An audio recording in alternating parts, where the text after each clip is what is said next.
देवों के देव महादेव के चरणों में प्रणाम करती हूँ, मेरा प्रणाम स्वीकार हो। माता पार्वती के चरणों में प्रणाम करती हूँ, मेरा प्रणाम स्वीकार हो। सभी देवी देवताओं के चरणों में प्रणाम करती हूँ, मेरा प्रणाम स्वीकार हो। सभी गुरु भाई बहनों के चरणों में प्रणाम करती हूँ। हर हर महादेव गुरु भाई बहनों। आज हम तीज के कथा सुना रही हूँ। दो बहनें कैसे तीज मनाती है। गुरु भाई बहना कथा सुन रहे हैं तो पूरा सुनिए, आधा अधूरा नहीं सुनिए। आधा अधूरा सुनने से शिव गुरु का अपमान होता है और पूरा सुनने से ज्ञान होता है। आज तीज का कथा सुनिए और अखंड सौभाग्यवती का वरदान पाइए। एक गांव में एक राजा थे। रानी एक सुंदर लड़की के जन्म देती है। गुरु बहना, लड़की के जन्म होने पर राजा साहब बहुत ही खुश हो जाते हैं। पूरा नगर में मिठाई बंटवाते हैं। लड़की चांद के समान सुंदर थी, इसलिए राजा साहब उसका नाम पूर्णिमा रख देते हैं। एक दिन का होता है गुरु बहना, रानी बीमार पड़ जाती है। जो आगे होने वाला था कुछ कुछ हमें आभास हो जाता है। जैसे ही रानी को लग रहा था कि अब हम नहीं बचेंगे, उस समय पूर्णिमा 6 ही महीने के थी। रानी अपने बच्ची को राजा के गोद में देती है और कहती है, मेरे जाने के बाद मेरे चांद के टुकड़ा को अच्छे से ख्याल रखिएगा, बहुत प्यार करिएगा। इतना कहकर रानी अपना दम तोड़ देती है। गुरु बहना, रानी के जाने के बाद राजा अपने बच्ची को बहुत सेवा करते थे। समय समय पर दूध लाकर पिलाते थे। सारा काम वह खुद करते थे। बच्ची के सेवा करने में वह राज दरबार में भी नहीं जाते थे। तो सब लोग कहने लगे कि राजा साहब, आपको दूसरा ब्याह कर लेना चाहिए। बच्ची के चलते आप कुछ काम भी नहीं करते हैं। घर में रानी आएगी तो बच्ची को ख्याल रखेगी, सेवा करेगी, माँ के तरफ प्यार देगी। फिर भी राजा साहब नहीं मानते हैं। सब लोग शादी के और जोर देने लगे। तो उसके बाद राजा साहब दूसरा ब्याह कर लेते हैं। गुरु बहना, घर में रानी आई तो राजा साहब अपनी बेटी को ले जाकर सौतेली माँ के गोदी में देने लगते हैं। तभी रानी कहती है कि राजा साहब, यह आप क्या कर रहे हैं? हम बच्ची को कैसे पालेंगे? अभी अभी तो हम आए हैं और बच्ची को संभालना भी नहीं जानते हैं कि बच्ची को कैसे रखना चाहिए, क्या करना चाहिए। और आप मुझे आते आते ही अपने बेटी को दे दिए मेरे गोद में। उसके बाद राजा अपने बेटी को अपने गोद में ले लेते हैं और वहां से चले जाते हैं। फिर रात को सोते समय राजा अपने बेटी को गोद में लेते हैं और रानी के कमरा में जाते हैं सोने के लिए। फिर रानी के गोद में अपनी बच्ची को रखते हैं। रानी कहती है, राजा साहब, यह आप क्या कर रहे हैं? आप शादी अपने लिए किए हैं या अपनी बेटी के लिए किए हैं? हम दोनों के बीच में आज से ही दीवार खड़ा कर रहे हैं। अभी अभी तो हम आए हैं।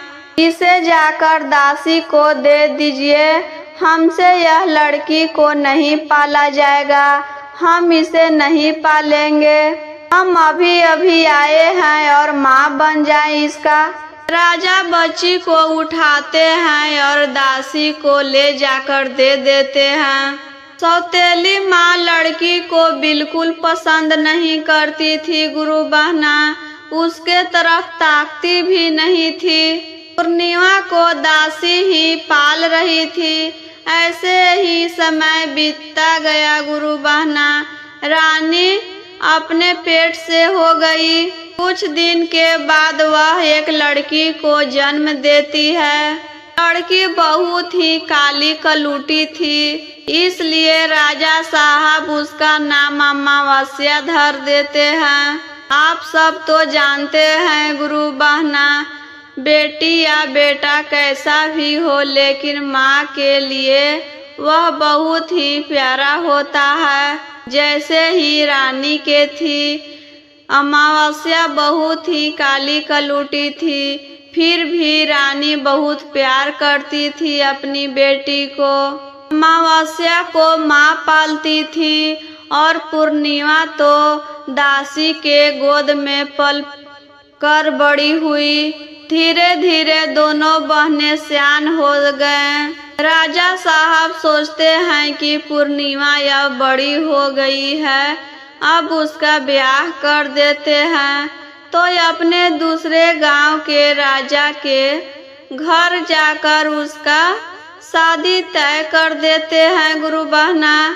घर आकर रानी से कहते हैं कि पूर्णिमा के लिए लड़का देख लिए हैं, वह बहुत राजा महाराजा है और उसका शादी तय कर दिए हैं।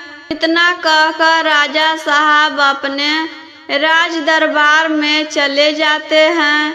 तभी रानी कूप भवन में जाकर बैठ जाती है। पहले के राजघराना में कूप भवन रहता था गुरु बहना। जो भी कुछ बात के लिए रानी रूठती थी तो एक कमरा में जाकर बंद हो जाती थी। जब तक उसका जिद पूरा नहीं होता था, जब तक वह दरवाजा नहीं खोलती थी। वैसे ही रानी की कूप भवन में जाकर बैठ गई। सुबह से शाम हो गया गुरु बहना, रानी दरवाजा नहीं खोली। जब रात के समय राजा साहब रानी के कमरा में सोने के लिए गए तो देखते हैं कि रानी वहाँ पर नहीं है, कहाँ चली गई। रानी के इधर उधर ढूंढते हैं और एक दासी से पूछते हैं रानी कहाँ गई है। दासी कहती है कि रानी तो कूप भवन में जाकर बैठे हैं।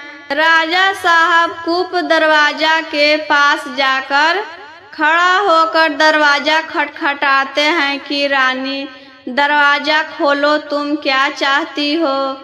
जो चाहती हो वह कह दो हमसे, हम पूरा कर देंगे। रानी कहती है कि आप पूरा करेंगे ना? नहीं पूरा करेंगे तो हम यही कूप भवन में बिना खाए पिए अपना दम तोड़ देंगे, हम दरवाजा नहीं खोलेंगे। राजा साहब कहते हैं कि नहीं रानी, जो चाहती हो वह मांग लो, हम पूरा कर देंगे, दरवाजा तो खोलो। रानी दरवाजा खोलकर कहती है कि आप पूर्णिमा के लिए इतना राजा घर के लड़का क्यों चुने हैं? आप उसे एक भिखारी के साथ शादी कर दीजिए। राजा साहब कहते हैं कि अरे यह क्या कह रही हो? हम राजा साहब को जुबान देकर आए हैं कि हम अपनी बेटी को आपके लड़का के साथ शादी करना चाहते हैं और दिन तारीख सब तय कर दिए हैं। अब कैसे हम उनको मना करेंगे कि हम शादी नहीं करेंगे? रानी कहती है कि कुछ भी हो मना कर दीजिए, नहीं तो हम मर जाएंगे। पूर्णिमा यह सब बात सुन रही थी।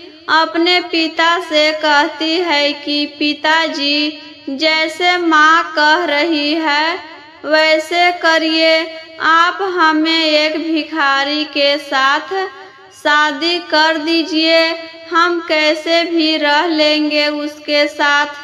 और जो लड़का से आप शादी तय किए थे मेरे लिए, अब अमावस्या भी बड़ी हो गई है, अमावस्या के शादी कर दीजिए राजघराने में। आप मेरी चिंता मत कीजिए। राजा अपने दिल पर पत्थर रख के रानी के बात मान जाते हैं कि ठीक है, तुम जैसा चाहती हो वैसा ही करेंगे, चलो खाना खा लो।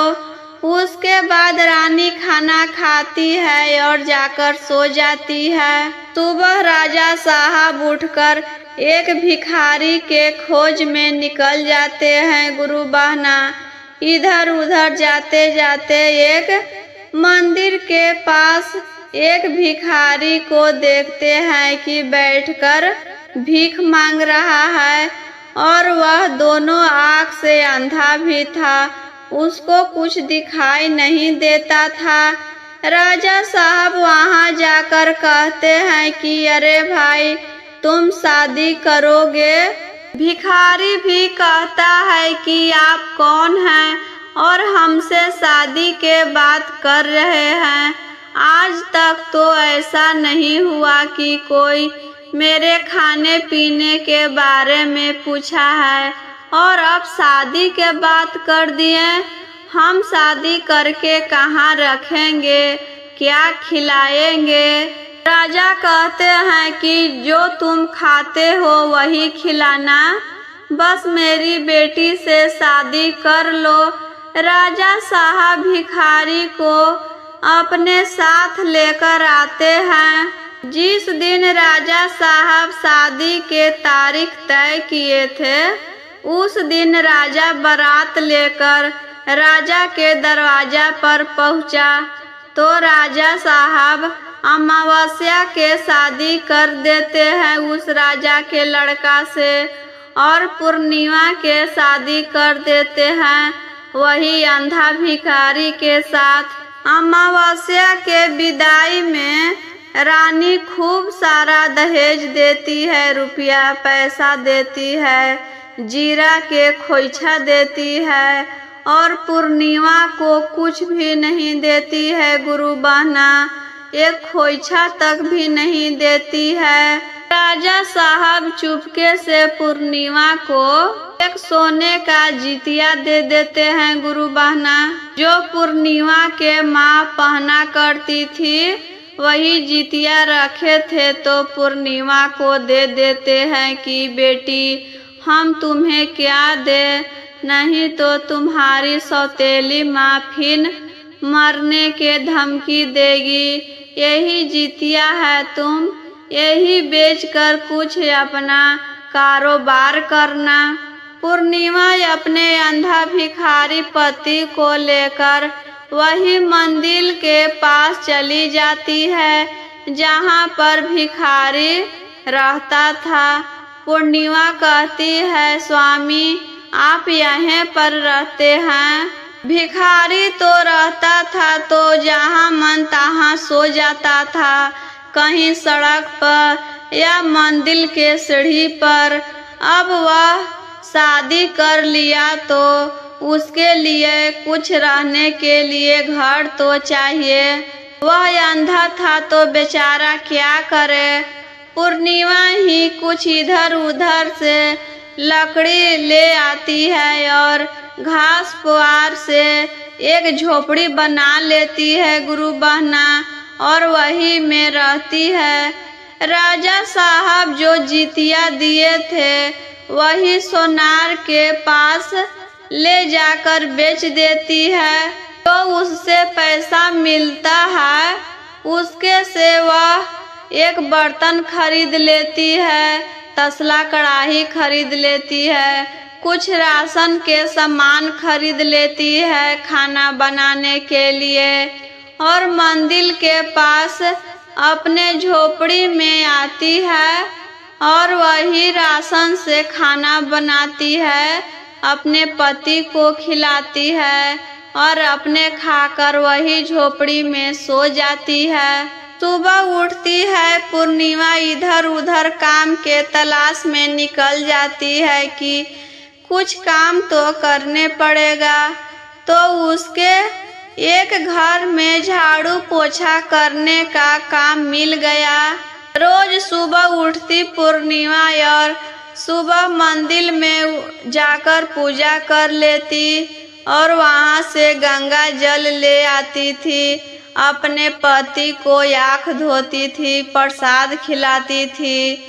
उसके बाद खाना खिलाकर अपने खाती थी और दूसरे के घर झाड़ू पोछा करने चली जाती थी। रोज ऐसे ही कर रही थी गुरु बहना। शंकर भगवान उसको मेहनत और पूजा करने से बहुत खुश हो गए। एक दिन जैसे ही वह अपने पति को आँख धोई, वैसे ही भिखारी को सब कुछ दिखाई देने लगा। वह अपने पत्नी से कहता है कि यह तुम हो, तुम इतना सुंदर हो। आज शिव जी हमें आँख दे दिए, हमें सब कुछ दिखाई दे रहा है। तुम इतना सुंदर हो और आपके पिता मेरे साथ शादी कर दिए हैं। क्या बात है जो आपके पिता मेरे साथ शादी कर दिए हैं। पूर्णिमा सारी बात अपने पति को बताती है। उस दिन से भिखारी भी काम पर जाने लगा, कुछ काम खोज कर काम करने लगा। पूर्णिमा को एक लड़का भी था। रोज पूर्णिमा जिस घर में झाड़ू पोछा करने जाती थी, उस घर से खाना पीना रहता था, वहीं से लेकर आती थी बासी कुसी। एक दिन अपने मालिक से कहती है, साहब तीज का व्रत है, कुछ पैसा दे दीजिए जिससे हम नया साड़ी खरीद सके, हर अपने पति और बेटे को खाना खिला सके। रोज तो बासी कुसी ले जाते हैं और वही खाते हैं। घर का मालिक कहता है कि नहीं, हम नहीं देंगे तुमको पैसा, अभी अगला महीना में देंगे। हर बार बासी कुसी ले जाती हो तो आज जो खाना बनाती हो तो उसमें से जो खुदी चावल निकलता है वही ले जाओ, और दाल का खुदी है वही ले जाओ और खा लेना। पूर्णिमा घर आती है तो उसका बेटा कहता है कि माँ क्या लेकर आई हो, रोज के तरह आज भी बासी कुसी लेकर आई हो। पूर्णिमा कहती है कि नहीं बेटा, आज देखो साहब ने खुदी चावल और खुदी दाल दिए हैं, आज इसी को बनाएंगे और खाएंगे। तो पूर्णिमा खुदी चावल के भात बनाती है और खुदी के दाल बनाती है, और रास्ते में आते समय भादों के समय में जो कर्मी जमा रहता है वही कर्मी लेकर आती है, भात बनाती है। उनमें कुछ ललका साग था वही डाल देती है, दाल भात साग बनाती है, अपने पति को खिलाती है, बेटा को खिलाती है और अपने खा लेती है। कि कल तीज का व्रत है, उसमें से थोड़ा सा बचा कर रख देती है कि सरगही में खाएंगे। पूर्णिमा तो इतना अमीर नहीं थी कि वह सरगही में कुछ बनाए, इसीलिए वह दाल भात साग ही बेचारी रख दी थी। जब सोने जाने लगी तो किसी ने दरवाजा खटखटाया, तो पूर्णिमा दरवाजा खोलती है तो देखती है कि एक बूढ़ी आदमी है। बूढ़ी औरत और को नहीं लेकिन माता पार्वती थे, लेकिन पूर्णिमा के घर भेष बदल कर आए थे। कहते हैं कि बेटी भादों का समय है, बहुत पानी पड़ रहा है और कहीं जाने लायक नहीं है, कहाँ हम जाएं। आज रात सोने देगी तुम अपने झोपड़ी में। पूर्णिमा कहती है, माता जी इसमें कोई पूछने का चीज है, आदमी ही तो आदमी का काम आता है। आइए न आप मेरे झोपड़ी में सो जाइए। बूढ़ी औरत कहते हैं कि बेटी कुछ खाने के लिए है पूर्णिमा कहती है, माता जी मेरे घर में तो इतना नहीं था कि हम कुछ बनाएं। अपने सरगही खाने के लिए खुद ही चावल के भात और खुद ही के दाल और साग रखे हैं, आप वह खाएंगे?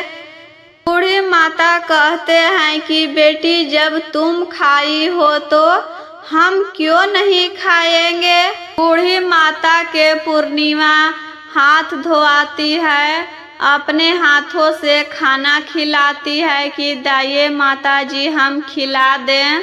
खाना खिलाने के बाद अपने आंचल से उनका मुंह पोंछती है। उसके बाद पूर्णिमा पूरा शरीर में तेल लगाती है, कहती है माता जी तेल लगा देते हैं, आप तो मेरी माँ के समान हुए। मेरे घर में सास नहीं है तो एक दिन सास बनकर आए हैं, इसलिए हम तेल लगा देते हैं, मुझे आशीर्वाद मिलेगा।